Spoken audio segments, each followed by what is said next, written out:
Okay, everyone, welcome back to the channel. That light's not working, but it's been a while. How long has it been? I want to say 5 days. Yeah, life got really busy, so I wasn't able to make any new videos, but I am back now.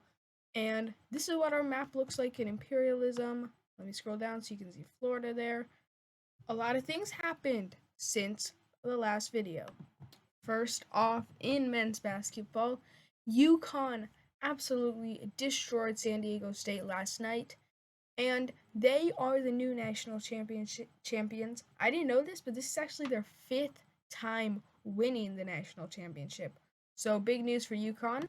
And then also in women's basketball, I didn't follow the women's basketball season, but I do have to shout out the LSU Tigers who beat the Iowa Hawkeyes 2 days ago, and yeah, look at that. 102 points in college basketball is insane. So shout out to them, but let's get straight into the video. So if you're new, this is how it works. We spin this wheel and it's gonna land on a team. We currently have 149 teams left.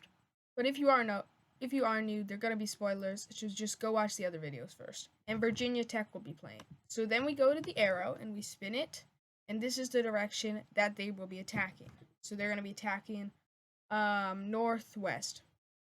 And with that, they'll be playing Marshall. So then I go to my little handy game simulator here, and we scroll down, and this is how the game went. Virginia Tech wins by 11. And as you can see, then Virginia Tech gets to take over all of Marshall's land, and Marshall gets eliminated from the whole thing. No second chances. So then Marshall gets off the wheel, and we spin again. So you get the gist of it. That's how this game is going to work.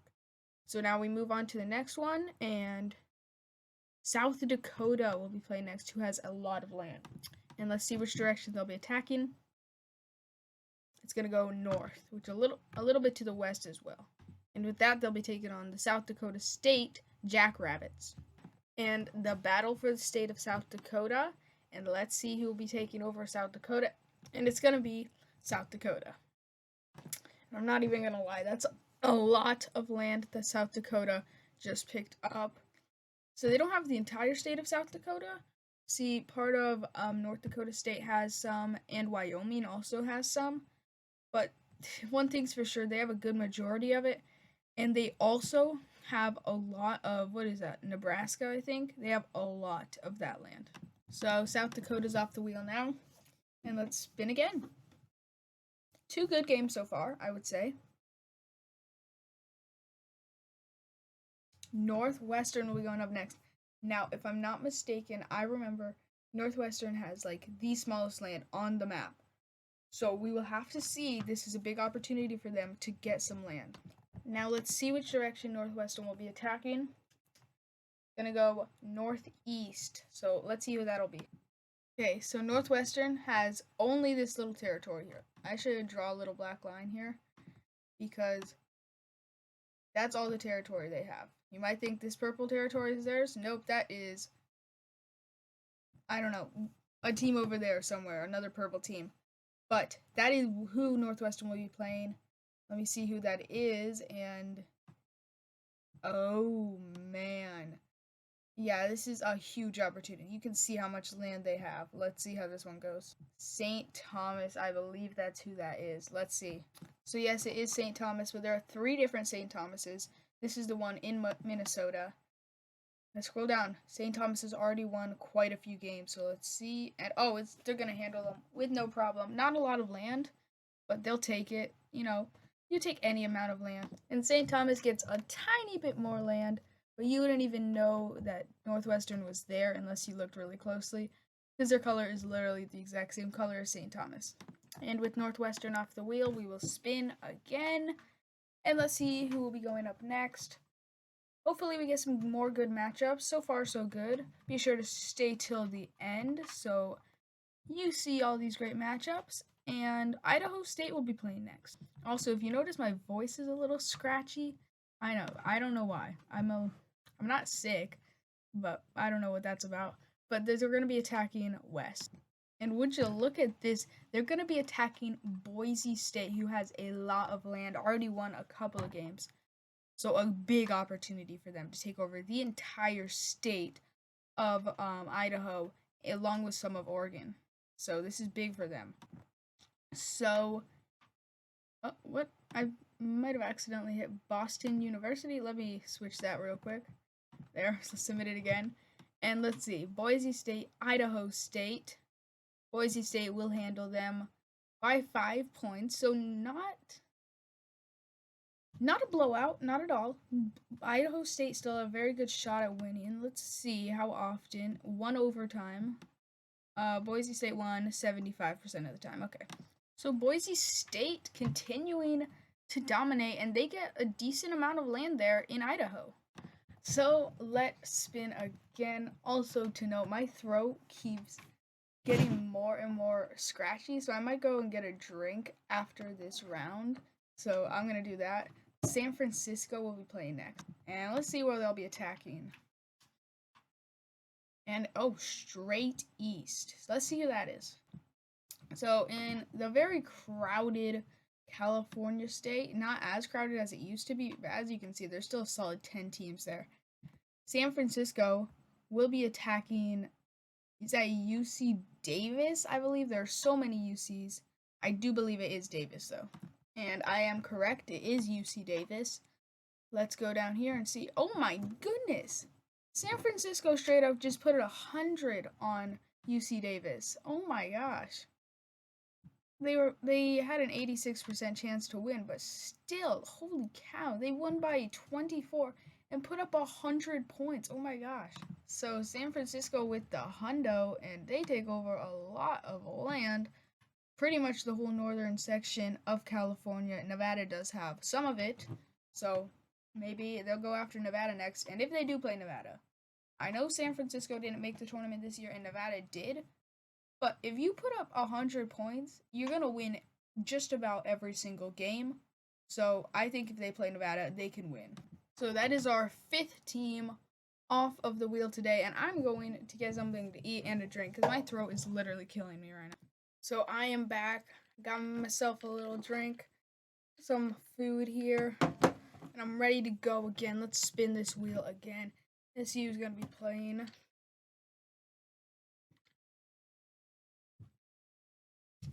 It's going to be Texas A&M. Okay, let's see. All right, who will Texas A&M be playing? Gonna go straight east, so let's see who that. So I don't know. This is pretty close. So looking at the arrow here, it's a little north. So by that, I'm gonna say that it is Stephen F. Austin, but it is pretty close to being Texas. So this could be a good game. We'll have to see. I think Texas A&M will be favored by quite a bit, and they'll win by 16. So not even close there. So I'm actually quite surprised that Stephen F. Austin had quite a bit of land, but they did, and that is a lot of land for Texas A&M, and they just took it all over, and they're still not the biggest team in Texas, but they're getting up there with Texas. I think Texas A&M Corpus Christi actually has the most land in Texas. Texas A&M also has a lot, but that was literally just their spawning point, so they lucked out there. So soon we're going to start seeing who the best teams in the country are going to be. But right now there are still a lot of teams who haven't played yet, so we can't really figure it out. And this team has played before. We got Florida Atlantic. And let's see which direction they will be attacking. It's going to go northeast. So I did say Florida Atlantic. That's actually Florida International, but they will be playing Florida Atlantic. So FIU is playing Florida Atlantic. I accidentally put in Florida College. I don't even know why I keep messing up with that. But let's see how this one's going to be. Yeah, FAU, they were a Final Four team this year. What do you expect? They blow them out of the water, and they win by, 36. So Florida Atlantic now has the entirety of Southern Florida, and FAU may actually be my favorite to win the entire thing in Imperialism this year, because if you watch them in the tournament, they were unstoppable, except when they got stopped. But even in that game, it was super close, and they were like 2 points away from going to the championship game. And they were 32-3 this year, which was the best record one of the best records in the entire country, and they just dominated their way through everyone. So they are my favorite to win the entire thing. So FIU is now off of the wheel, and let's spin again to see who will be up next. Holy Cross, very interesting here. And let's see which direction Holy Cross will be attacking. It's gonna go southwest. So they were very close to getting blown out by UConn, but instead they will get to play UMass Lowell, who I think they could beat pretty easily. So let's see. Holy Cross is gonna be the favorite. My bad. They were not the favorite at all. They were actually favored to lose by 13. But guess what? They won anyways. They beat them by 3 points. What? And UMass Lowell won 80% of the time. Holy Cross only won 20, and well, I was not expecting that. And UMass Lowell, if you watch the first episodes of this series, they were the dominant team. Like, they took out as you know, in this area here, the teams were very tiny. No schools had that much land, and UMass Lowell just took out every single one of them, and they just got taken out by Holy Cross with a big upset. So let's spin the wheel again and see who's up next.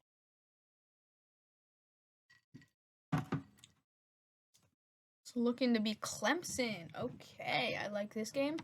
Let's see who they will be playing. It could be South Carolina, but I don't think it's going to be since the arrow is pointing northeast. Now, I wasn't sure if it was the Bobcats here or if it would be Appalachian State, but I did say it was northeast. As you can see, it's leaning to the east a little bit, so that would make it be Appalachian State. So, Appalachian State playing Clemson. Let's see, and Clemson is going to handle them by 11, which is huge because Appalachian State was one of the big underdog stories. They won, I want to say, like 3 or 4 games. This is a lot of land Clemson is taking over. And as I said, that is a lot of land that Clemson is taking over. And as you can see right here, USC Upstate has literally just been hiding there the entire game. And since their territory is so small, no teams have had to play them yet. So we'll see how long they can make it, but I think eventually they will have to play a team, and I think they're going to get destroyed. So let's spin the wheel again and see who will be playing next.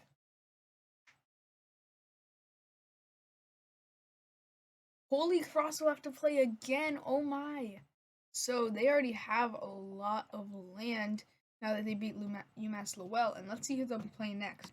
Well, let's spin the arrow and see. Whoa, voice crack. I'm gonna go southeast. Now, I wanted to say it was UConn, but look at the arrow here. Let me take that out of the way. Looking at the arrow here, it looks like, ooh, this is close. Providence or Boston? I'm gonna say it's Boston. Now tell me in the comments what you think, but I do think it is Boston. So, Boston playing Holy Cross. Oh, Boston's gonna win. Ooh. So Holy Cross played their first game today and had to play another game only a couple of minutes later. And it does end up costing them. Boston will take over Holy Cross. So Boston, Boston takes over a lot of territory, all of Holy Cross's land. But what I keep saying, UConn is right there, and if Boston has to play UConn, they're gonna get blown out of the water unless they can pull off a crazy upset. But they just need to hope that someone else in this area. I think their best shot would be Providence taking out UConn. Providence, they got up to the top 10 last year. I think if they can channel some of last year's energy, then they can take out UConn, possibly. But we will have to see. They are the reigning national champions. So let's spin the wheel again and see who will be up next. We'll do, like, Let's see. We're already 15 minutes in, so maybe like 3 or 4 more rounds. Texas will be going next. Okay. I hope they play Baylor or Texas A&M, which I think they'll probably play one of those teams. Let's spin the arrow, see in which direction. Now, if it's north, which it is, I believe that will be Texas A&M, but let's check. So, turns out it is not Texas A&M. I wasn't sure where the logo was placed, but as I said earlier in this series, where the logo is placed is where they will be attacking. So with that, it'll still be Baylor, which could be a very good game. So Texas was a 3 seed in March Madness this year, and Baylor was like, they might be a 3 seed as well, maybe a 4 seed, but either way, they're two normal top 25 teams. Both teams were in top 25 all year long, and this is a huge game. Okay, Texas was favored. They did make it to the Sweet 16, and they beat Baylor by 14. And Texas is slowly dominating. As you can see, they're taking over the entirety of Texas pretty speedily, if that's a word, which it definitely is not. But who will they play next? Well, it could be Texas A&M. It could be TCU, which both of those games would be incredible. And then it could also be Texas State, who is, I don't even know how they're still alive in a crazy state like Texas. Or there's a tiny chance that maybe they sneak through there and that it is Texas A&M Corpus Christi, but we will have to see. Or Texas A&M Corpus Christi, if they get right there, which is a good chance that they will, then they'll play Texas. So could be either of those things. We'll find out later. So we'll see when that happens. Probably won't be this episode because we only have two matchups left, so just stick with us to the end at this point. And Pine Bluff will be playing again. So you might not know this if you didn't watch our other episodes of Imperialism, but Pine Bluff has literally been picked so many times.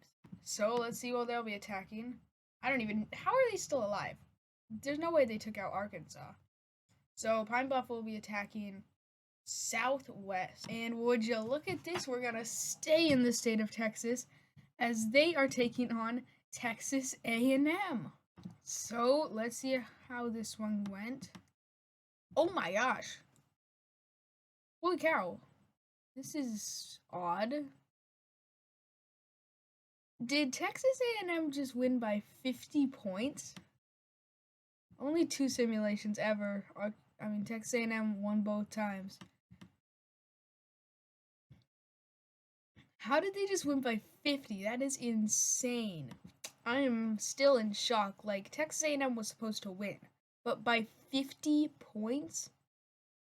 Oh my goodness, that's the biggest dominant win so far in this series, and we're 7 episodes in. So with that, we will do our final matchup of the day. We've got rid of about 15 teams today, somewhere around that, and we're gonna do one more, and it's gonna be Oregon. Could be a good one. Let's see which direction they'll be attacking. Could it be Boise? No, it's not going to be, but it's gonna go north, so that would be, I'm not sure, probably the state of Washington, possibly Oregon State though. And they'll be taking on Portland State, so with that, it's could be a good matchup, but Oregon's definitely going to be favored by a lot, and Oregon can complete taking over their entire state if they win here. So the final matchup of the day, let's see. Oh my goodness, this is a big upset. Portland State at the buzzer wins by 2. I don't even know what to say. There was 1 overtime. Oregon won 63 of the 80 times. What? Yeah, Oregon was favored by 12 and they lose. And as you can see, Portland State now owns the entire state of Oregon in a huge upset over Oregon. And what a way to end it. If you enjoyed this video, be sure to subscribe to the channel as well as like the video. Thank you all so much for sticking to the end. I'll see you guys next time. Peace.